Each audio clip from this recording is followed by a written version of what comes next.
शास्त्रीय सिद्धांत यदि आप औषधि से भी नहीं ठीक हो रहे हैं, नाम जप कीजिए और संकल्प कीजिए कि ये रोग ठीक हो जाए। पक्का ठीक हो जाएगा। जब उस पाप की नष्ट करने योग्य आपका भजन बन जाएगा, पक्का ठीक हो जाएगा। जिनके स्मरण और नाम कीर्तन से संपूर्ण मानसिक चिंताएं, शारीरिक रोग और भी व्याधियां, वो सब नष्ट हो जाएंगी नाम से। मानसिक चिंताएं, कई लोग ऐसे आए कि मैं डिप्रेशन में था, जब से प्रवचन सुना, राधा राधा जपा, सब खत्म हो गया। बाहर से सुनकर राधा राधा खत्म हो जाए, अगर आपको कहीं ऐसा है, इसका मतलब आप बात ही नहीं सुन रहे, नाम ही नहीं जप रहे। अरे नाचने का मन होता है। आधयो व्याधयो यस्य स्मरणान नाम कीर्तनात्, कोई भी मानसिक या शारीरिक कष्ट उसे व्यापता ही नहीं जो नाम जप कर रहा है। भारी से भारी जब कष्ट आए तो सब कोई सह जाता है। ऐसे जीवन में सबके कष्ट आते हैं। बहुत सामर्थ्य है आप में, आप बहुत कुछ सह सकते हैं, आप टूटिएगा नहीं। जैसे प्रलयाग्नि प्रकट होती है तो सबको भस्म कर देती है, ईंट आदि सब द्रवित हो जाते हैं, सब कुछ द्रवित, भयंकर अग्नि में सब द्रवित हो जाते हैं, सब राख हो जाते हैं। ऐसे कह रहे हैं जब नाम जपते जपते तुम्हारी नाम में रुचि हो जाएगी तो युग युगांतर से जो तुम्हारे पाप के संस्कार अंदर हैं, एक दिन के हैं, एक दिन के हो तो खत्म हो जाएं, युग युगांतर से वो अंदर नाम अग्नि पैदा करेगा कि सब भस्म हो जाएंगे। बस आप चुपचाप नाम जप करते रहिए, गोविंद गोविंद कृष्ण कृष्ण हरि हरि। यदि अज्ञान से तुम्हें कुछ पता नहीं नाम का क्या प्रभाव है, क्या लाभ मिल रहा है, नहीं मिल रहा, पर संत ने कहा है, सत्संग में सुना है, अब तो नाम जपेंगे। पुण्य श्लोक भगवान श्री हरि का नाम, प्रियाजू का नाम आप जपने लगे, आपका मंगल हो जाएगा। सच्ची मानिए, यदि आप चाहेंगे नाम जप से तो रोग को मिटा देंगे, चाहेंगे तो। पूरे धन्वंतरी जी ने आयुर्वेद का शोध करके देखा तो जो औषधियों में शक्ति पाई गई, उससे लाखों गुना बढ़ करके रोग मिटाने की शक्ति भगवान के नाम में पाई गई। जैसे किसी वैज्ञानिक कैंसर के विशेषज्ञ, जब उन्होंने सरकार की बात सुनी कि दतून करते हैं ऐसे, तो उन्होंने कहा इसका विज्ञान सपोर्ट नहीं करता है, क्योंकि विज्ञान प्राकृतिक बुद्धि का सपोर्ट करता है। भजन बल से वो किसी के रोग नष्ट नहीं करते थे, बहुत दैन्यता से वो रोग, तो दया आ गई, करुणा आ गई, उस रोग को अपने ऊपर ले लिया और उसके रोग की निवृत्ति कर दी। जैसे भाई जी को करुणा आई, राधा बाबा के रोग को अपने ऊपर ले लिया, उनको रोग की निवृत्ति कर दी।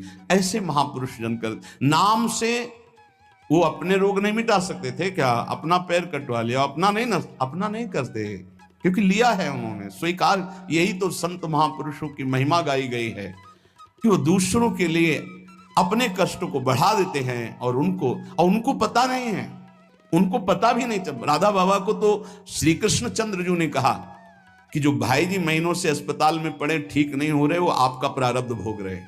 तब बाबा जाकर के बोल, भाई जी ने कहा क्यों व्यर्थ की बात कर। जब उन्होंने कहा नहीं श्री कृष्ण ने कहा है, तो उनका बाबा हमें कोई फर्क नहीं पड़ता, लेकिन आपको फर्क पड़ जाता, इसलिए हमने प्रारब्ध को आपके स्वयं ले लिया है।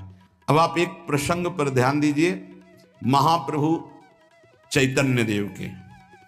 जब तीर्थ याटन में महाप्रभु चैतन्य देव विचरण कर रहे थे तो एक नगर में गए, जहां जाते थे हजारों लाखों लोग उनके दर्शन के लिए दौड़ पड़ते थे। महाप्रभु साक्षात प्रेम मूर्ति, और भगवान करुणा करके ऐसे रूपों में आते हैं जगत मंगल करने के लिए।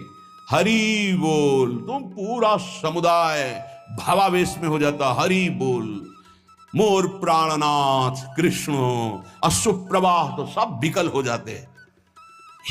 जैसे भरत जी चित्रकूट में सिया राम, तो पूरा चित्रकूट मानो सिया राम में हो गया हो।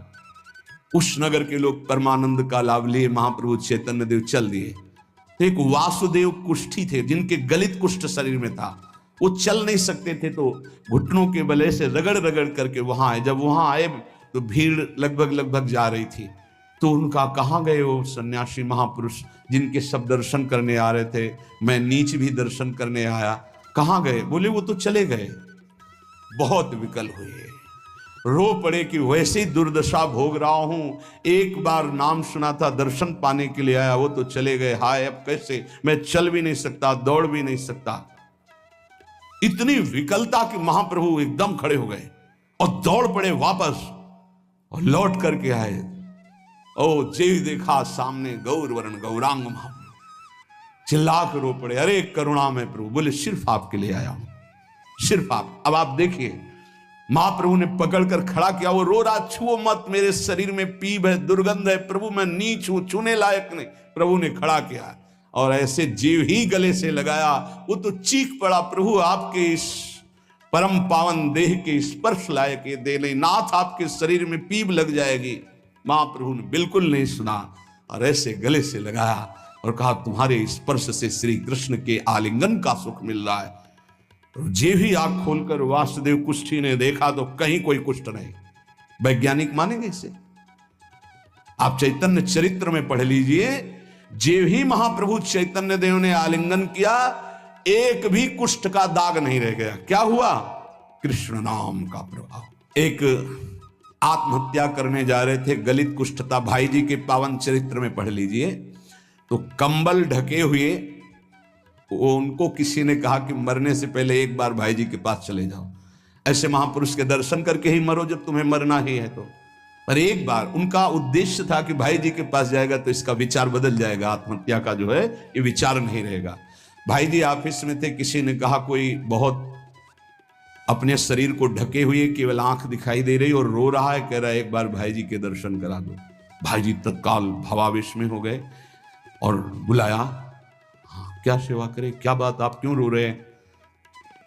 उन्होंने कहा कि प्रभु मैं बहुत पापी और नीच हूं। नहीं नहीं भाई ऐसा मत बोलो, क्या बात है, आप कंबल से अपना मुख क्यों ढके? हटाइए। तो जे भी हटाया तो घाव, पीप, पूरे शरीर में गलित कुष्ठ, पापों का बड़ा भारी दंड। सहम गए देखकर भाई जी। उनका नहीं नहीं कोई बात। बोले बस मैं आपके दर्शन करके आत्महत्या करना चाहता हूं, कोई भी मुझे कहीं समाज में कोई ठौर नहीं, सब मुझे घृणा की दृष्टि से देखते हैं, इसलिए मैं अपने भाई जी ने कहा नहीं नहीं तुम्हारे ऊपर श्री कृष्ण की कृपा है। ऐसे जे ही आलिंगन किया कुष्ठ गायब। चरित्र में पढ़ ले। क्यों?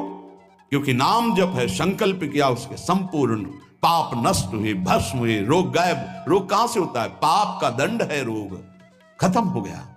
कितना भी बड़ा रोग हो जो किसी और औषधि से न खत्म हो रहा हो और नाम जब किया जाए और संकल्प कर दिया जाए कि ये रोग ठीक हो जाए, तो हरिनाम औषधि से बड़ा असाध्य रोग भी ठीक हो जाता है। बोले कर लो अपनी किडनी ठीक, बीमार तो हो आप। तो सच्ची कहते हैं, वृंदावन में बैठे 100 के 100% में 1% भी इच्छा नहीं कि हमारी किडनी ठीक हो जाए। इससे बड़ा साक्षी हम नहीं दे सकते, क्योंकि वृंदावन हमारा प्राण सर्वस्व जीवन है। 1% 100 में नहीं कि ठीक हो जाए।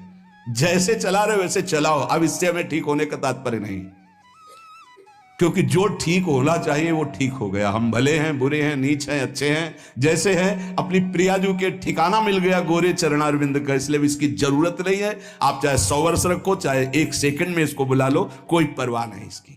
100 गोपाल शास्त्र नाम का रोज पाठ करते थे, गिरिराज जी की परिक्रमा करते थे, पूरा जीवन हो गया था और पैरालिस आदेश शरीर में उनके हो गया। लकवा जिसे कहते हैं, लकवा ही तो कहते हैं हिंदी भाषा। तो हरि बाबा, पूज्य उड़िया बाबा, ये सब जानते थे, इतने बड़े महापुरुष थे। उनके पास गए और कहा बाबा काहे को लीला कर रहे हो? अगर आप संकल्प करो तो पूरे भारत का पैरालिस ठीक हो जाएगा, आप अपने क्यों असमर्थ होकर पड़े हुए हो? तो उनका बाबा विनोद क्यों करते हो? क्या मच्छर मारने के लिए ब्रह्मास्त्र का प्रयोग किया जाता है? अरे ये शरीर छूटेगा आज नहीं तो कल, इसके लिए भगवान नाम और भजन का प्रयोग करें। नहीं, बाबा मुस्कुरा दिए। पर शास्त्रीय सिद्धांत, यदि आप औषधि से भी नहीं ठीक हो रहे हैं, नाम जप कीजिए और संकल्प कीजिए कि ये रोग ठीक हो जाए। पक्का ठीक हो जाएगा। जब उस पाप की नष्ट करने योग्य आपका भजन बन जाएगा, पक्का ठीक हो जाएगा। जिनके स्मरण और नाम कीर्तन से संपूर्ण मानसिक चिंताएं, शारीरिक रोग और भी व्याधियां, वो सब नष्ट हो जाएंगी नाम से। मानसिक चिंताएं, कई लोग ऐसे आए कि मैं डिप्रेशन में था, जब से प्रवचन सुना राधा राधा जपा सब खत्म हो गया। बाहर से सुनकर राधा राधा खत्म हो जाए, अगर आपको कहीं ऐसा है, इसका मतलब आप बात ही नहीं सुन रहे, नाम ही नहीं जप रहे।